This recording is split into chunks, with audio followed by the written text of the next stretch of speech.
Philadelphia Eagles training camp is finally here, and the Birds already have some surprising developments, as it seems an unexpected player on defense could be preparing to step into a huge crucial role. Meanwhile, a surprising new target may have just emerged for Philly on the free agent market, while Jahan Dotson is ready to remind the NFL just how good he can be. And that's just one of many can't-miss storylines to follow during Eagles training camp. So in this video, I'm going to talk about all that and more, starting right now. Alright, so like I said, Eagles training camp has officially begun, as the team's going to report for the first time today, that of course being July 22nd. Now, there's no practice today, but they will practice for the first time out on the field tomorrow, that being July 23rd. And that means we'll get our first official training camp look of the 2025 Philadelphia Eagles. And obviously, with that, that means we're going to get a ton of news, rumors, highlights, stories, standout players, and surprise performers. So, it's going to be really, really exciting to see what plays out over these next several days and weeks, and really over this next month and a half leading into the season. So, if you guys don't want to miss any of that, then make sure you subscribe and you turn on notifications, because I'm going to be covering everything here on this channel as the Eagles' quest for a Super Bowl repeat has officially begun. Speaking of which, the Eagles did just get a little bit of extra motivation for a repeat just a few days before training camp actually began, as the Birds finally got their Super Bowl rings on July 18th, and let me say, they might just be the greatest Super Bowl rings that I've ever seen. I mean, just look at these things, like they're absolutely amazing, and there's a lot of details that are really, really cool, as in addition to, of course, having the Eagles logo and 2 Lombardi trophies right in the middle, which look amazing,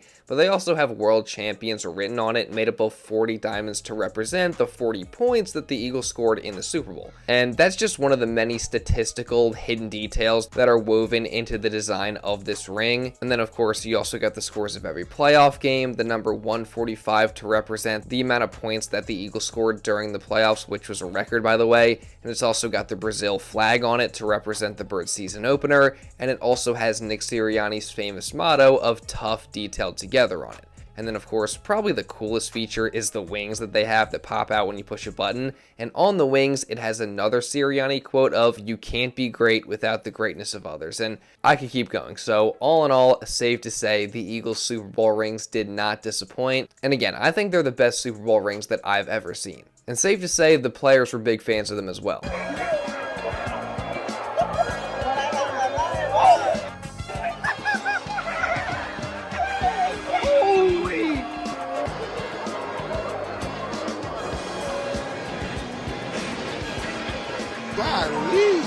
That's a rock, boy. That's a rock. Hey, I gotta pop the wings on that. Let me put that up.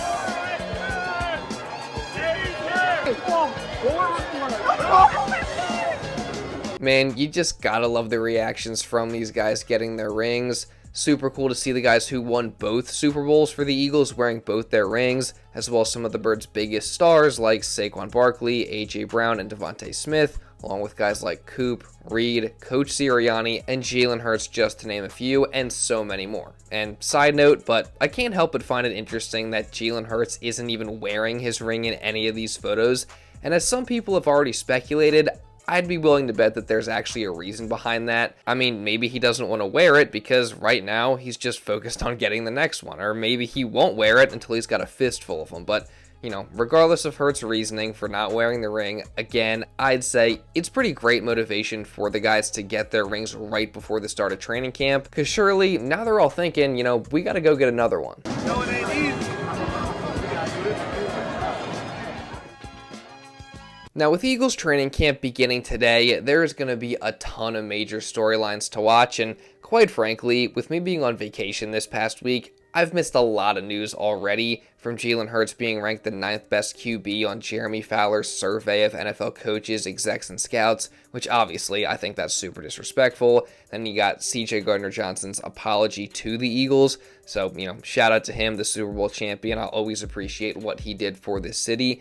And then you also got some offseason workouts from multiple players, including Saquon Barkley, Nolan Smith, who was working out with Raiders All-Pro pass rusher Max Crosby, and also a couple of rookies in Jahad Campbell and Andrew Mukuba, as they were seen working out together as well. However, staying on the topic of linebackers, the most exciting workout footage we got no doubt is of Nakobe Dean. As you can see this footage of him here in this recent workout, and his injured left knee is looking pretty darn strong if you ask me. I mean, that's a pretty significant amount of weight that he's moving there, and his knee seems to be holding up very well, and obviously that's an extremely positive sign just considering that Dean is still rehabbing from the torn patellar tendon that he suffered in his left knee all the way back in January.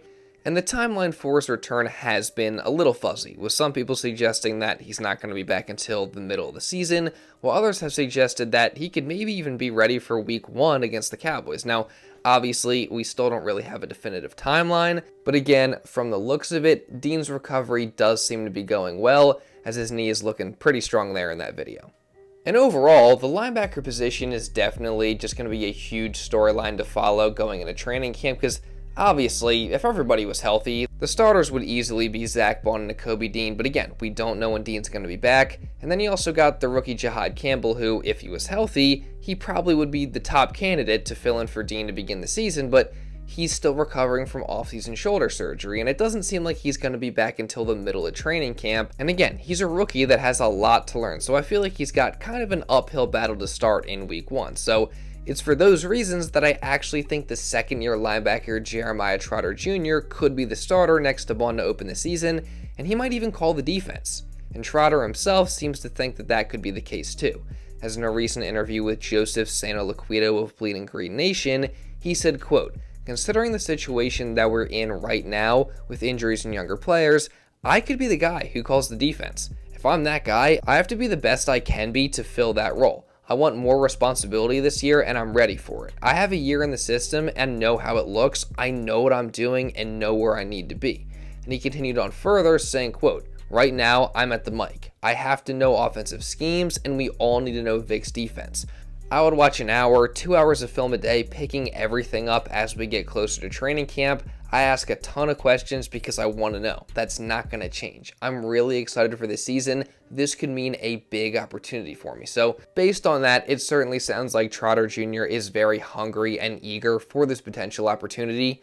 And he did show a lot of promise last year when he did play, particularly on special teams and also in Week 18 against the Giants when he got the start, as he had 11 tackles. So, it's definitely going to be interesting to see how everything plays out at the linebacker position during training camp and whether Trotter Jr. will impress and actually end up starting in Week 1. And something else to watch will of course be the battles going on at several crucial positions. Start out on defense. You have the safety battle between Sidney Brown and Andrew Mukuba, and as I've said all offseason, I think there's a lot to like about both of these guys. Sid has the edge in NFL experience, he's made plays before, and he brings a lot of energy, juice, and physicality on the back end. And then you have Mukuba, who is a rookie, but coming out of college, he can do pretty much anything that you would want from the safety position. And then moving on, you also have the battle at cornerback, where Kelee Ringo was obviously the clear favorite. He was one of the standouts from spring OTAs and minicamp, and he's got a lot of exciting traits, so I would expect him to win the job, but you also got a veteran like Adoree Jackson vying for that spot as well. So again, that'll be an interesting contest. And then you also got the battle at right guard, where of course, similarly to the cornerback battle, there is a clear favorite in Tyler Steen, but there's also other guys that could be in the mix like Matt Pryor or Kenyon Green. So again, all those are definitely going to be very interesting to watch. And on top of that, there's also just going to be several interesting players to keep your eye on as well as they enter a season where they could possibly surprise some people and make a big impact. For starters, you got the third-year edge rusher Nolan Smith, who not only is now stepping into the role of the top edge rusher on this team, but also the leader of that room at just 24 years old. So it's going to be interesting to see his growth and what kind of steps forward that he's taken when we get to training camp, and also just how he looks after getting tricep surgery this offseason. And then also, you got fellow edge rusher Jalyx Hunt, who's also set to take on a much bigger role this season, going from just a rotational guy towards the end of last season to now likely a starting edge rusher for this Eagles defense.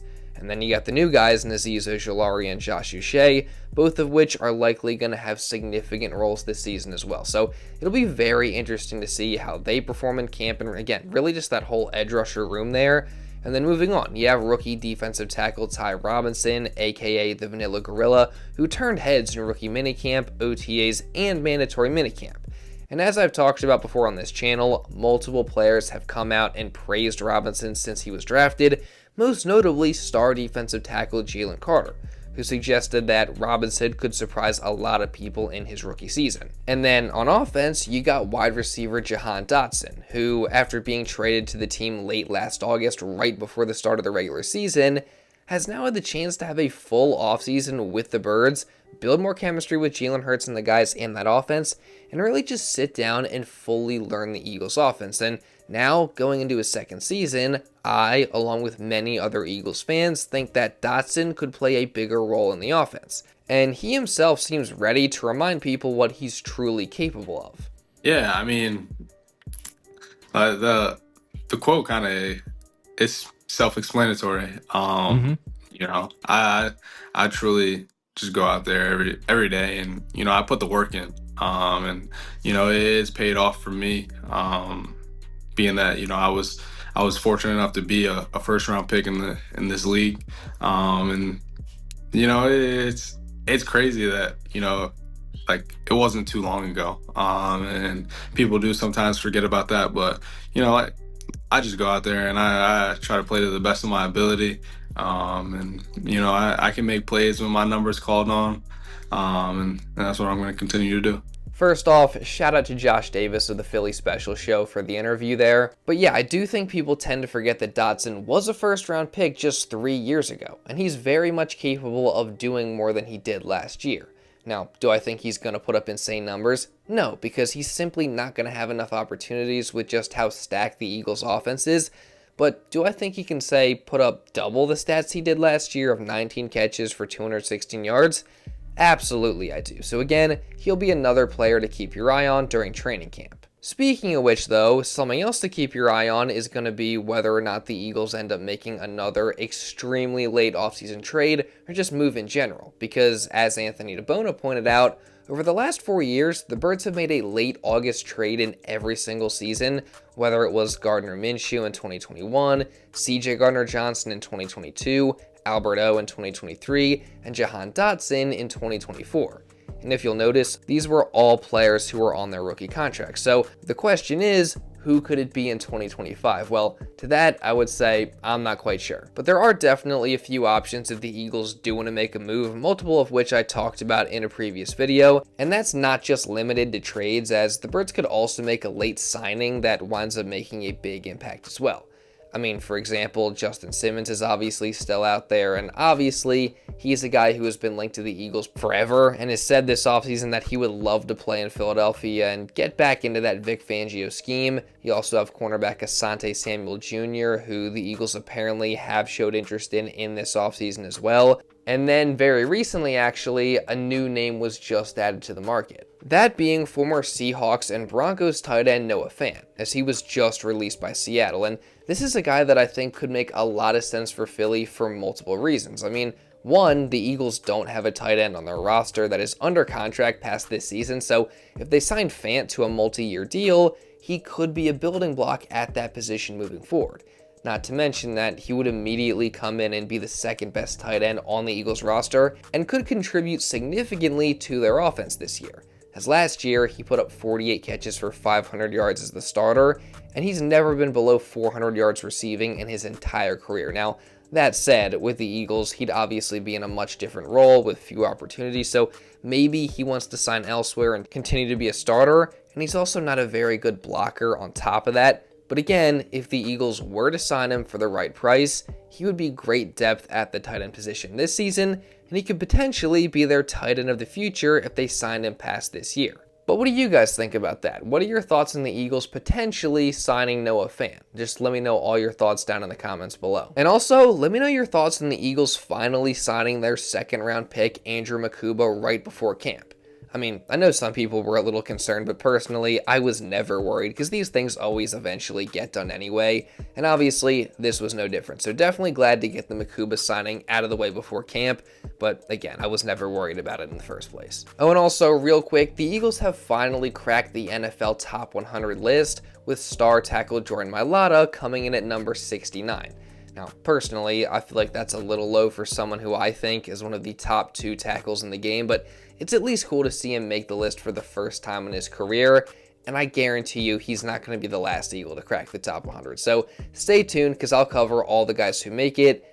And overall, again, there's just going to be so much to keep your eye on and storylines to watch as we get into Eagles training camp. And I'm going to be covering it all right here on this channel. So if you don't want to miss any of that, then make sure you guys subscribe and you turn on notifications. That way, again, you don't miss any training camp coverage or just Eagles videos coming throughout this entire season. So subscribe, turn on notifications, and also drop a like down below on this video to show some support. It really does help me out a ton and it means so much. So again, hit that like button. Let's see if we can get to at least 500 likes today. And also leave a comment down below just regarding anything that I talked about in this video. And if you want to watch another Eagles video, then you can check this out right here. And now with all that being said, that's pretty much all I got for this one, guys. So thank y'all so much for watching, and I'll see you in the next video.